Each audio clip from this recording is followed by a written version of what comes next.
Hey, what's up, folks? How y'all doing?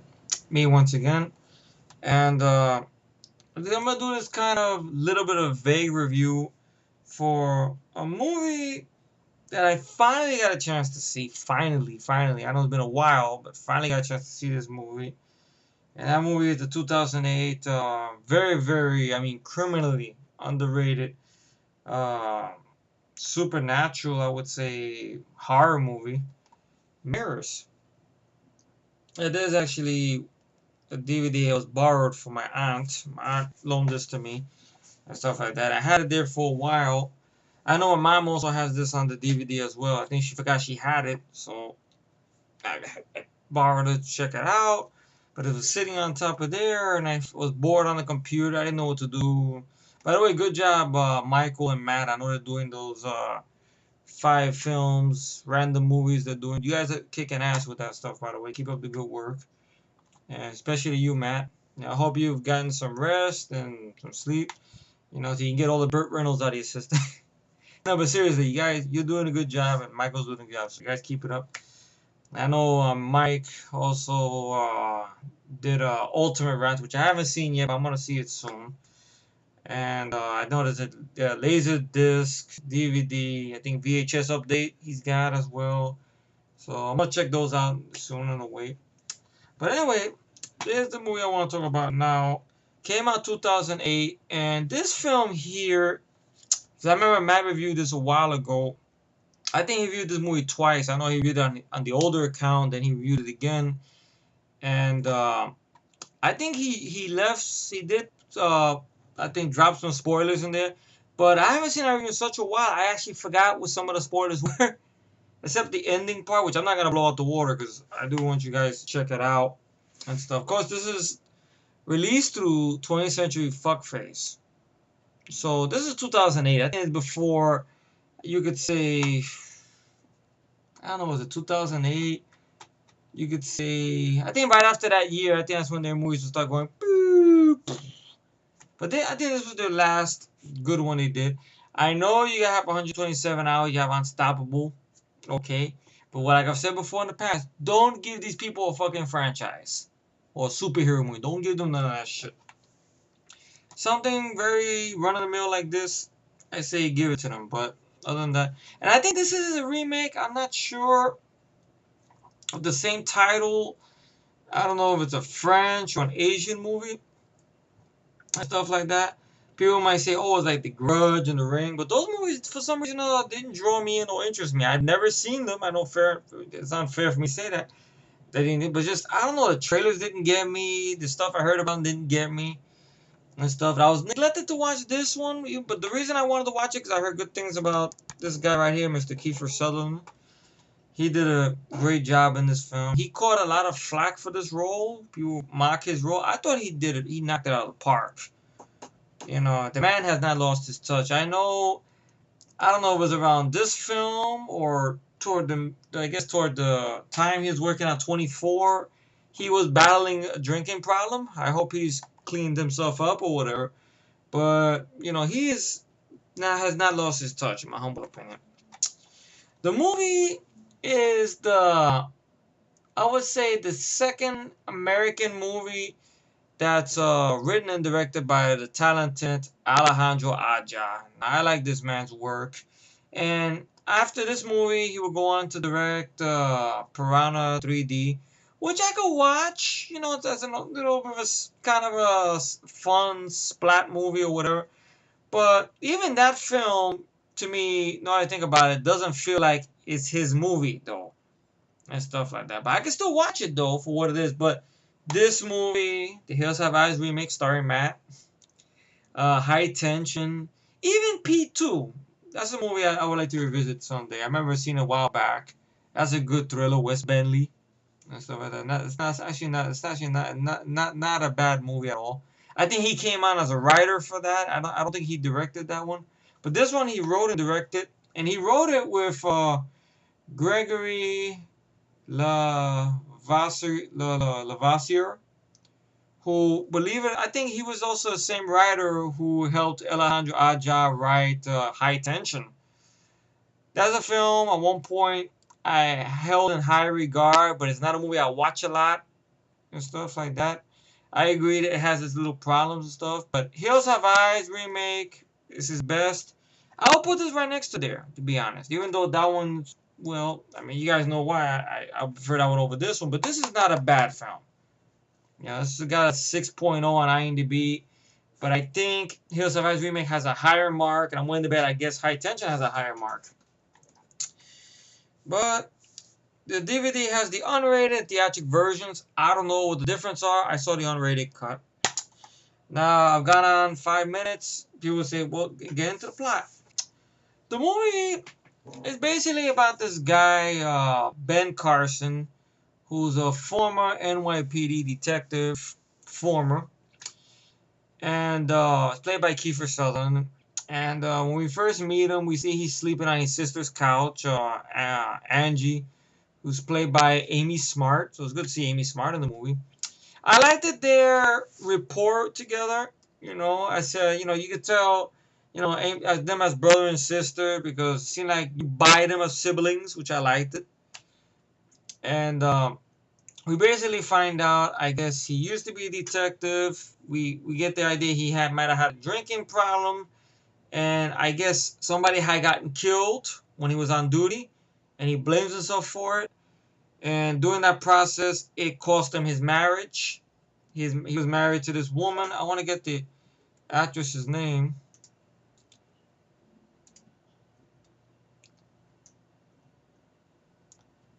Paula Patton. That name sounds familiar. But she did a great job. Oh, that's right. I think that's why Matt mentioned her. She was the lead girl in Deja Vu. That's a very underrated Denzel Washington movie. And I believe she's in a new Mission Impossible film as well. And of course, she's in that movie Precious.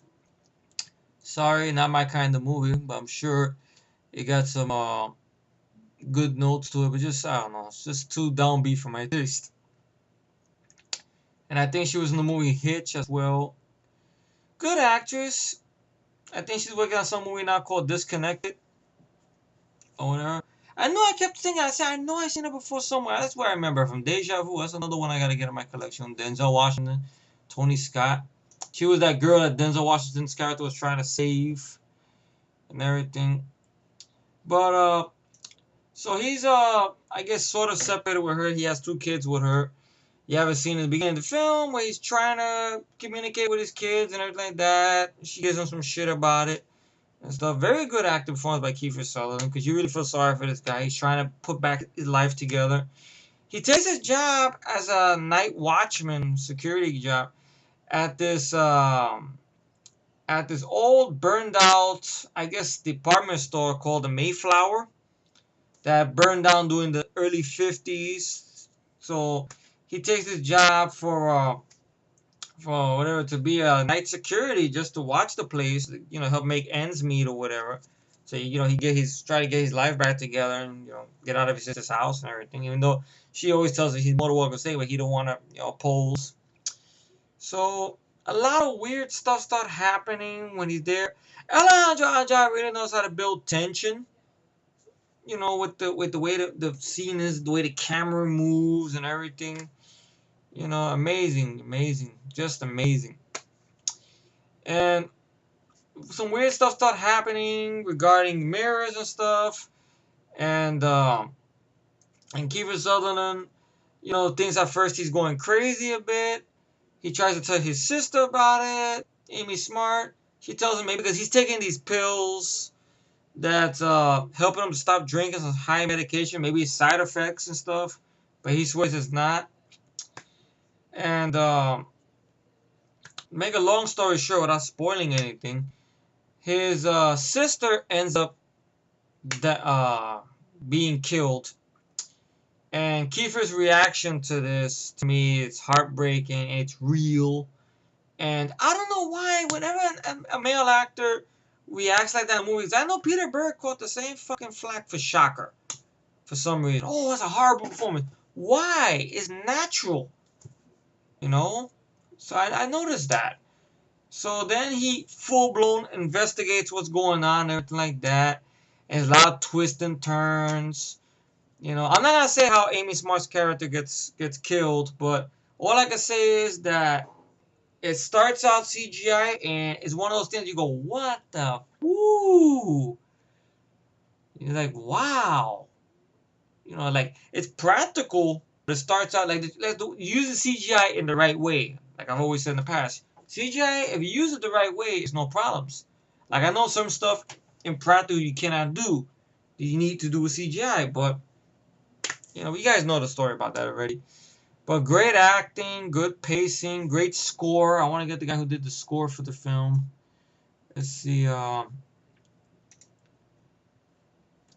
score is done by Javier. No,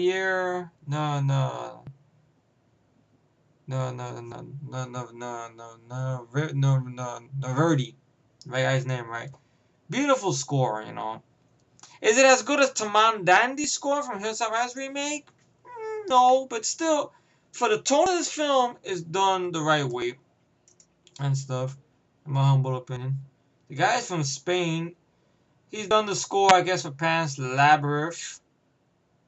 He's done the score for Inkheart. He's done the score for The Warrior's Way, which I haven't seen yet. Okay. And that's all he's done the score for. Most of the movies I've seen here, I mean, look at IMDb, I had never heard of. But anyway, that's all I'm going to go into for the film. So I know it's a vague review. I apologize for that. But I think this is a film I feel is worth your time. Whether you hate the film or you love the film, you got to admit one thing. This man's is not the problem with the film. And to be honest, I don't have any problems with the film. You know, I don't want to give the ending away, but all I'm going to say about the ending is I agree with Matt. That's all I'm going to say about it. You want to find out what it is, go to Matt's channel, go to his search box, type mirrors on his search. He's probably still got the review up there, and you'll see what I'm talking about. That's all I'm going to say. But I agree with you, Matt, about the ending. That's all I can say. But this man over here is very underrated, and I'm happy that he's got that new show on the Fox Network, which I have a feeling is not going to last long. Why? Because people will like it, it'll get decent ratings, and then they'll say, we're pulling the plug on it.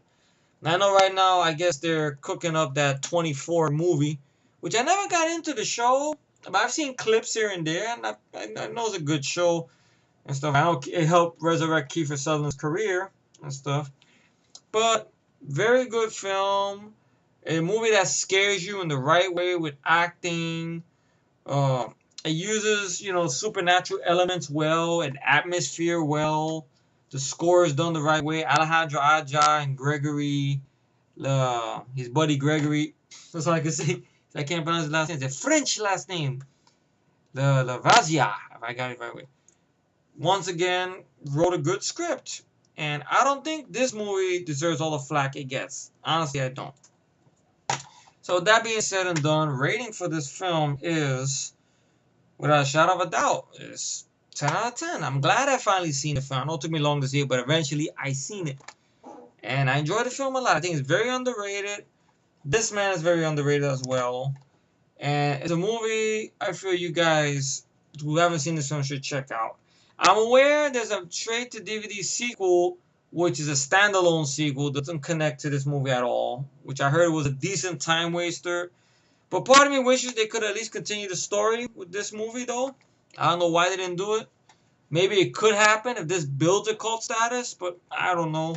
Knowing by the way 20th Century Fuckface is now, but this is a movie that make you look twice, and you won't believe it, that was released by these sons of bitches right here. You can see it real good. But 10 out of 10 rating for this review, and I know it's a short one, 14 minutes. I'll probably upload just like that. But thank you all for watching from the bottom of my heart, and please check this movie out and do reviews of it. Pass the word. If you don't like the film, it's okay, fine. You'll probably be with the majorities. I know a lot of people hate this film. But all I can say is, Matt, you're not alone. I enjoyed this film as well now, brother. So, thanks to your reviews and stuff. And once again, folks, if you do want to see you know, you want to know more about the film and with the spoilers and everything like that, and you're not too sure about it, then you can go check out the review on Matt's channel. Just go to his search. You guys know how to do it. I already repeated it already. But thank you all for watching. 10 out of 10 the rating for the film, and I'm gonna go get some sleep. You all have a good night and later.